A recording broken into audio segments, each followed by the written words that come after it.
अरे गौरव भाटिया, घमंड के निर्माता, निर्देशक और प्रोड्यूसर तो भारतीय जनता पार्टी है। तो टीवी का स्क्रीन का अलग कर देगी। कब बोला? मुझे तो पता ही नहीं चला। गुस्ताखे रसूल की एक ही सजा, सर तन से जुदा, सर तन से जुदा। एक शब्द बोल दीजिए दूसरे ग्रंथ के लिए और अगली सरकार 2024 में बहुजनों की होगी। अरे राजा का बज गया बाजा, सुन लो, राजा का बजेगा बाजा, जान लो, ढोल जाएगा फट। घमंडिया का तो मकसद ही यही है कि हमें सनातन धर्म को खत्म करना है। अरे गर्मी में बंद गले के ऊपर जनेऊ पहनते हैं, उनके मुंह में दही जम गई है। हम लोग तो सनातनी हैं, मुंह का बवासीर का कोई इलाज नहीं। दोस्तों नमस्कार, आप सभी का स्वागत है और आप देख रहे हैं एसके डिबेट। दोस्तों, विपक्षी गठबंधन इंडिया के घटक दल सनातन धर्म के बारे में विवादित टिप्पणी कर रहे हैं, अनर्गल बयान दे रहे हैं। पहले तमिलनाडु के मुख्यमंत्री के बेटे दयानिधि स्टालिन ने बयान दिया था कि जैसे डेंगू और मलेरिया का विरोध नहीं करते, इसको जड़ से मिटा देते हैं, वैसे ही सनातन धर्म का विरोध नहीं करना चाहिए, इसको जड़ से मिटा देना चाहिए। उसके बाद डीएमके के सांसद ए राजा ने बयान दिया था कि दयानिधि स्टालिन ने जो सनातन धर्म की आलोचना की है वो बहुत हल्की है और उन्होंने सनातन धर्म की तुलना कुष्ठ रोग और HIV से कर दी थी। दोस्तों, मजे की बात तो ये है, मोहब्बत की दुकान खोलने वाले राहुल गांधी इस मामले पर, इस मुद्दे पर बिल्कुल चुप्पी साधे हुए हैं। तो दोस्तों, आज की डिबेट वीडियो इसी मुद्दे पर होने वाली है। बीजेपी की तरफ से गौरव भाटिया जी हैं, लेफ्ट पार्टी की तरफ से विवेक श्रीवास्तव हैं और आरजेडी के प्रवक्ता डॉक्टर नवल किशोर हैं। दोस्तों, वीडियो बहुत शानदार होने वाली है। आपसे अनुरोध है वीडियो को अंत तक जरूर देखें। वीडियो पसंद आए तो लाइक करें, शेयर करें, कमेंट करें और मेरे चैनल को सब्सक्राइब करें। चलो दोस्तों, मेन डिबेट स्टार्ट करते हैं। चलिए शुरू करते हैं। भाजपा जो है वो खंड खंड पाखंड वाली पार्टी है। आप देखिए ना, आरएसएस प्रमुख 2015 में कहते हैं कि आरक्षण की समीक्षा होनी चाहिए। अभी एक सप्ताह के अंदर कहते हैं कि जब तक समाज में भेदभाव रहेगा तब तक आरक्षण जारी रहेगा।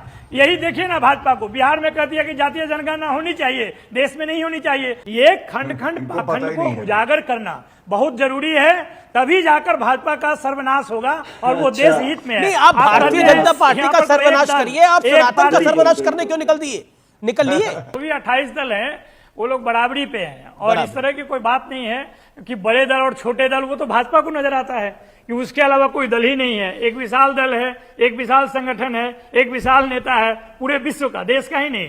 यहाँ पर जो भी दल है वो एक मुद्दे पे आई है कि पिछले 10 साल से इंडिया दैट इज भारत को परेशान बर्बाद करने का जो ठेका ले लिया है भारतीय जनता पार्टी।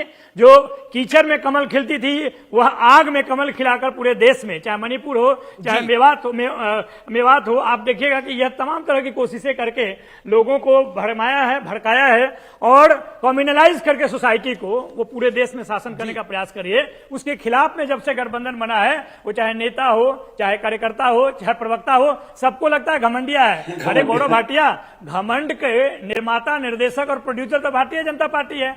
वो तो सवाल भी नहीं सुनती है।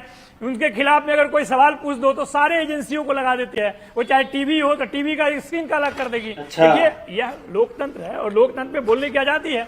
सनातन धर्म के अगर पूरे इतिहास को देखिएगा तो हमेशा कुरीतियों के खिलाफ में बोलने वाले लोग रहे हैं, बोलते रहे हैं। वो चाहे जाति के सवाल पे हो, गैर बराबरी के सवाल पे हो। कैसे कैसे लोग रहते हैं यार यहाँ पर। और आप याद करिए, शिक्षा मंत्री चंद्रशेखर, हमने एक चर्चा भी करी थी, उन्होंने कहा कि रामचरितमानस जो हमारे लिए पावन और पवित्र है, उस धार्मिक ग्रंथ को जला देना चाहिए। और आपको मालूम है ये किसकी शय पे हुआ? जब तेजस्वी यादव से आप जैसा एक निर्भीक पत्रकार पूछा कि भाई ये बोले हैं चंद्रशेखर, तो उन्होंने कहा कौन कब बोला? मुझे तो पता ही नहीं चला। बोला था उन्होंने। अरे चलो, तब नहीं पता चला। अब जब बोले हैं उदय स्टालिन तब तो पता चला। जब प्रियंक खड़गे बोले तब तो पता चला। जब खड़गे जी खुद बोले, मेरे हाथ में देखिए, सनातन अगर मोदी जी जीतेंगे तो सनातन का राज हो जाएगा। सनातन से इतना डर क्यों? क्या ये बोल सकते हैं कि अगर घमंडिया आई या मुस्लिम पार्टी कांग्रेस आई तो मुसलमानों का राज हो जाएगा? और आपने बिल्कुल सही कहा, हम लोग सहिष्णु हैं, इनकी हिम्मत पड़ती है इस तरह के अनर्गल बयान देने की। हम लोग कानून में आस्था रखते हैं, वरना कन्हैया के साथ क्या हुआ था बताइए? गुस्ताखे रसूल की एक ही सजा, सर तन से जुदा, सर तन से जुदा। एक शब्द बोल दीजिए दूसरे ग्रंथ के लिए। क्या बात है सर, क्या बात है सर। असमानता की बात करते हैं, कहते हैं कि जो पिछड़े समाज से हैं उनको आगे बढ़ाना चाहिए। इनमें से कोई पार्टी नहीं बोलती कि एएमयू में SC ST रिजर्वेशन होना चाहिए। महिला असमानता की बात करी और राघव चड्ढा को पता होना चाहिए। MK स्टालिन ने भी कहा कि जो उदयनिधि ने कहा वो सही कहा। एमके स्टालिन छोटे नेता नहीं है। और जब हम इस्लाम में देखते हैं बहु विवाह, 13-14 साल की बच्ची के साथ विवाह करता है कोई विदेशी आके, कॉन्ट्रैक्चुअल मैरिज और चला जाता है, ट्रिपल तलाक जिसको नरेंद्र मोदी जी ने अपराध बनाया, ये लोग चुप्पी साधे थे, तब असमानता नहीं दिखाई देती। और अगली सरकार 2024 में बहुजनों की होगी, तब देश के बहुजन, देश के बैकवर्ड मूल निवासी ए राजा से ये कहो, बनाएंगे 2024 ए की राजा सरकार। से कहो HIV आपको और जितना कुष्ठ टिमका हिंदू रोग मुसलमान का किसी और जितना धर्म भी के लिए ठीक है। बोल पाएंगे लेफ्ट के नेता ए राजा। खूब लड़वाइया हिंदू मुसलमान। अरे राजा का बज गया बाजा, सुन लो, राजा का बजेगा बाजा, चलने जान वाला लो, नहीं है अब आपका ढोल हिंदू जाएगा मुसलमान फट। जितना लड़ाई सुन करवानी लो, थी करवा लिया आपने। राजा का बजेगा बाजा, हाँ, हिम्मत है राजा में किसी और धर्म के लिए बोले कुछ लोग। INDA के शब्द नहीं है, शब्द डीएमके के एक मंत्री के थे, बाद में उसी पार्टी के कुछ लोगों ने बोला है। ये कोई हमारा प्रस्ताव नहीं है, ना हमारे कॉमन मिनिमम प्रोग्राम में है। पहली चीज, लेकिन हमारे कॉमन मिनिमम प्रोग्राम में यह जरूर है कि दलितों का उत्पीड़न समाप्त हो, उनकी स्थिति को बेहतर किया जाए, बैकवर्डों की स्थिति को बेहतर किया जाए, महिलाओं की स्थिति को बेहतर किया जाए, आदिवासी और मूल निवासियों की स्थिति को बेहतर किया जाए। और उसके लिए अगर कोई कुरीति है, ब्राह्मणिकल सुप्रीमेसी या हिंदू सुप्रीमेसी के नाम पर एक्सप्लॉयटेशन हो रहा है, तो डेफिनेटली स्ट्रगल करना चाहिए, समाज को आगे आना चाहिए, आपको भी आगे आना चाहिए। बेटा तुमसे ना हो पाएगा। हाँ, घमंडिया का तो मकसद ही यही है कि हमें सनातन धर्म को खत्म करना है। बिल्कुल। वो ये कह देते हैं जो 26 दल हम लोग साथ आए हैं ये सनातन से लड़ेंगे, तो मतलब बात बाहर आ गई, जहर बाहर निकल आया। क्या ये पूछा नहीं जाएगा सोनिया गांधी इस पूरे मुद्दे पे चुप क्यों है? चुप्पी साधे हुए हैं।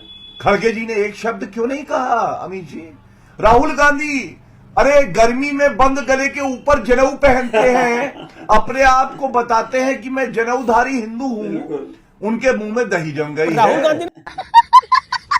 वो राहुल गांधी जब विदेशी धरती पर जाते हैं तो वो जहर उगलते हैं भारत के खिलाफ, क्योंकि चीनी वायरस उनके दिमाग में आ जाता है। और चीन की तारीफ करते हैं और वो कोसते हैं हिंदू धर्म को और कहते हैं कि सिखों और मुसलमानों को मारो, ये हिंदुत्व सिखाता है। अमीर जी, गजनी, गौरी, औरंगजेब, मोहम्मद गौरी, महमूद गजनी और औरंगजेब, इनके मन में भी वही मंशा थी जो घमंडिया के है। ठीक है, you made your Sanatan point, को जी। नष्ट कर देंगे।